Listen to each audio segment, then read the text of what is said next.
সবাই দেখছে যে রাজা উলঙ্গ, তবু সবাই হাততালি দিচ্ছে।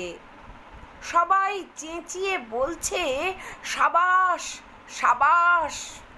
কারো মনে সংস্কার, কারো ভয়, কেউ বা নিজের বুদ্ধি অন্য মানুষের কাছে বন্ধক দিয়েছে, কেউ বা পরান্নভোজী, কেউ কৃপা প্রার্থী, উমেদার, প্রবঞ্চক।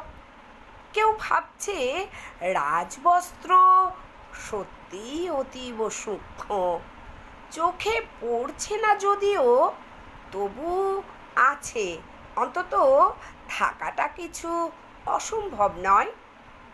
গল্পটা সবাই জানে, কিন্তু সেই গল্পের ভিতরে শুধুই প্রশস্তি বাক্য উচ্চারক কিছু আপাদ মস্তক ভীতু ফন্দিবাজ অথবা নির্বোধ স্তাবক ছিল না। একটি শিশুও ছিল, সত্যবাদী, সরল, সাহসী একটি শিশু। নেমেছে গল্পের রাজা বাস্তবের প্রকাশ্য রাস্তায়। আবার হাততালি উঠছে মুহুর্মুহু, জমে উঠছে স্তাবক বৃন্দের ভিড়। কিন্তু সেই শিশুটিকে আমি ভিড়ের ভিতরে আজ কোথাও দেখছি না। শিশুটি কোথায় গেল?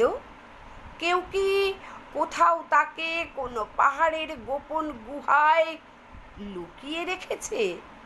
নাকি সে পাথর, ঘাস, মাটি নিয়ে খেলতে খেলতে ঘুমিয়ে পড়েছে কোনো দূর নির্জন নদীর ধারে, কিংবা কোনো প্রান্তরের গাছের ছায়ায়?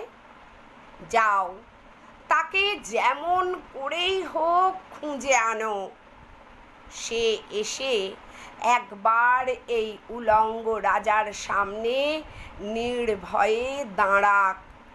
সে এসে একবার এই হাততালির ঊর্ধ্বে গলা তুলে জিজ্ঞাসা করুক, রাজা, তোর কাপড় কোথায়?